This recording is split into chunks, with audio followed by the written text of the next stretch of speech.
Hello' everyone, আকৌ হৈ গ'ল আপোনালোকৰ মাজলৈ এটা মিনি ব্লগটো লৈ।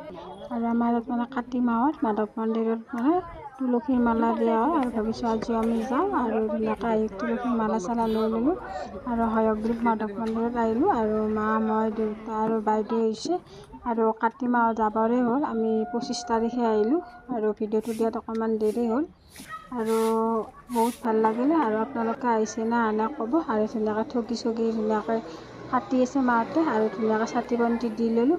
চাকি বন্তি ধুনীয়াকৈ লাইন পাতিব লাগে, বহুত মানুহ হয় আৰু ধুনীয়াকৈ সেৱা চেৱা কৰি আহি গ'লোঁ আৰু বহুত ভাল লাগিছে। আৰু আমাৰ মা দেউতাৰ লগত আৰু মানে ইফালে জগন্নাথ আছে, দেউতাকে ঠিক আমি সিফালে যাওঁ জগন্নাথত আছে, তাতে সেৱা চেৱা কৰি কিনে ধুনীয়াকৈ আহি গ'ল। আৰু যে বহুত মানুহ হৈছে, বহুত লাইন আছে। আমি যাওঁতে প্ৰথমতে লাইন নাছিল আৰু লাইন বহুত আছে আৰু সেউজীয়া পৰিৱেশ ইমান ধুনীয়া লাগিছে।